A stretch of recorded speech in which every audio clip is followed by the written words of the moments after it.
মিঠিকে ফিরিয়ে দিতে পল্লবীকে ফোন করলো আদিত্য। হ্যাঁ বন্ধুরা, এমনটা দেখা যাবে। তাই সম্পূর্ণ জানতে ভিডিওটিতে লাইক দিয়ে চ্যানেলটি সাবস্ক্রাইব করে দেখতে থাকুন। গল্পের শুরুতে দেখা যাবে মিঠিকে দিয়ে সানির মা সারা রাত বাতাস করায়। ওদিকে মিঠি খুব কষ্ট পায়। অন্যদিকে পল্লবী মিঠির জন্য কষ্ট পেতে থাকলে রাজু এসে পল্লবীকে নিজের হাতে খাইয়ে দেয় আর বুঝতে পারে পল্লবীর কষ্টটা। তখন পল্লবীও চোখের জল ফেলতে থাকে। তারপরে দেখা যাবে ওইদিকে কমলা সম্রাটের খুব প্রশংসা করে আর বলে, জানো তো, সম্রাট ছেলেটা না খুব ভালো, আমাদের ঝিনুককে খুব ভালো রাখবে। তখন ঝিনুকের বাবা বলে, দেখো কমলা, তোমার তো সম্রাটকে নিয়ে অনেক সমস্যা ছিল, মন খারাপ ছিল, বলো, তুমি তো দ্বন্দ্বে ছিলে, কিন্তু আমার আমার কিন্তু ছেলেটাকে বেশ ভালো লেগেছে প্রথমেই। কত ভালো ছেলে, মনের মধ্যে কোনো অহংকার নেই। তখন কমলা বলে, হ্যাঁ গো, আমাদের ঝিনুকের জন্য সব কিছুই করতে পারে, না হলে সবগুলো গয়না এভাবে বাড়িতে পাঠিয়ে দিল। আমি না কোথাও যেন তোমার ছায়া দেখতে পাই সম্রাটের মধ্যে। তোমার মতো ঠিক ভালোবাসবে আমার মেয়েকে, ভালো রাখবে। তখন দেখা যাবে ঝিনুকের বাবা বলে, আমি আর তোমার জন্য কি করতে পেরেছি কমলা? এত বছরে কি বা দিতে পেরেছি বলো তো? সম্রাট তো অনেক কিছু দিয়েছে আমার মেয়েকে। তখন কমলা বলে, শোনো, দামি গয়না, শাড়ি, টাকা পয়সায় না কোনোদিনও সুখ আনে না। তুমি যেই ভালোবাসাটা আমাকে দিয়েছো, যেভাবে যত্নে রেখেছো, এটা কি অন্য কেউ পারতো? পারতো না তো। তাই তোমার মতো ঠিক সম্রাটও আমার ঝিনুককে ভালো রাখবে। কিন্তু আমার চিন্তা হলো আমার পল্লবীর জন্য। আমি চাই আমার পল্লবীর জীবনেও ঝিনুকের মতো এমন একজন আসুক, যে আমার পল্লবীকে ভালো রাখবে, সব সময় আগলে রাখবে। এটাই শুধু আমি চাই। ওইদিকে আদিত্য পল্লবীর কথাই ভাবতে থাকে আর বলে, তো এত ভালো একটা সুযোগ পেয়েও আমি কিচ্ছু বলতে পারলাম না ম্যাডামকে। আর বলতে পারলেও কি বা বলতাম? সরাসরি বলতাম যে, ম্যাডাম আমি আপনাকে ভালোবাসি। সেটা কি ভালো দেখাতো? তখন আদিত্যর বন্ধুগুলো সাইড থেকে সবটা দেখতে থাকে আর বলে, দাদা আসলে কিছু বলতে পারলো না। যাক, কালকে তো সত্যনারায়ণ পুজো, তাহলে কালকে তো অনেক সিন্নি মাখা হবে সব জায়গায়, আমরাও সিন্নি খাবো। তখন আদিত্যর বন্ধুদের ডেকে বলে, তোরা কি রে, এদিকে আমার প্রেম ঠিক করতে পারছি না, আর তোরা আছিস সারাক্ষণ খাওয়ার মধ্যে, তাই তো? তখন ওর বন্ধুরা বলে, দাদা তাহলে কি আমরা কালকে খাবো না? কালকে তো পুজো।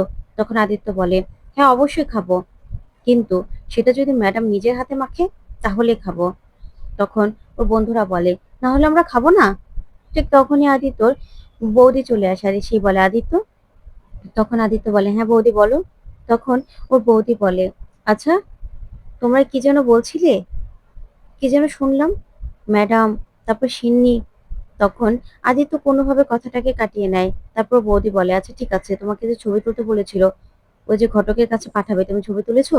তখন আদিত্যর বন্ধুরা বলে, হ্যাঁ ছবি তোলা হয়ে গেছে, কালকের মধ্যেই ছবি একদম বাড়িতে চলে আসবে।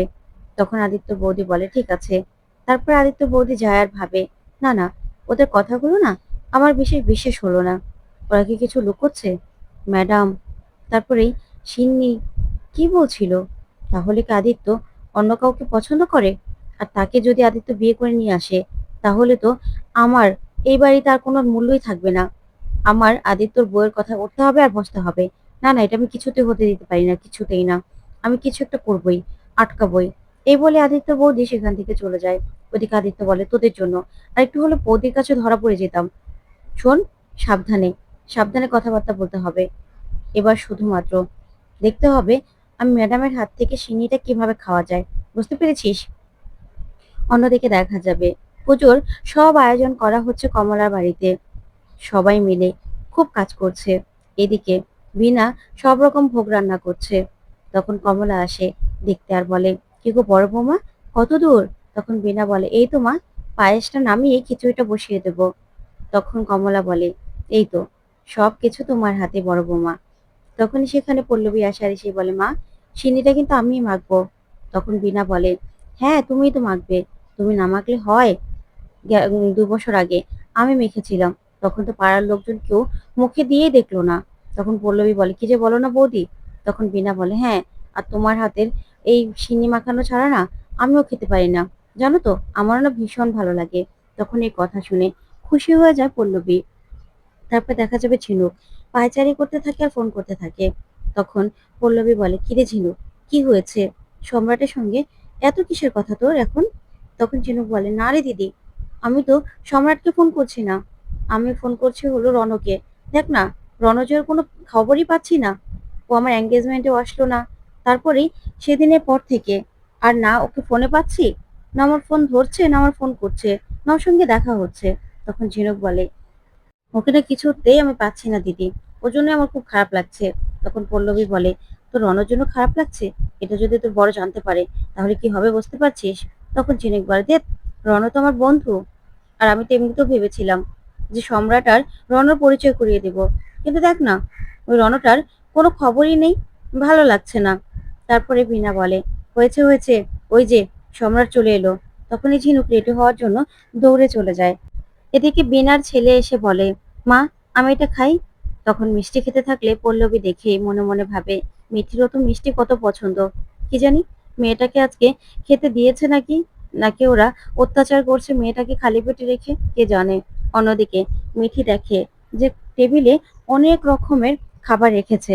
তখনই মিঠি সেখান থেকে একটা ফিশ ফ্রাই হাতে নিলেই তখনই সানির মা ফিশ ফ্রাইটা মিঠির হাত থেকে রেখে দেয় আর বলে, তুই এত বেহায়া কেন রে? হুম, তোকে বলেছি না তুই কোনো খাবারে হাত দিবি না। শোন, তোকে যে কাজগুলো করতে দিয়েছি না, সেই কাজগুলো করে শেষ কর, না হলে তোর সব খাবার বন্ধ। তখন সানির মা মনে মনে বলে, আজকে তো সুপর্ণা ওরা কেউ বাসায় নেই, আমি যা ইচ্ছে তাই করব। এই বলেই মদ খেতে থাকে। ঠিক তখনই কেউ কলিং বেল দেয়।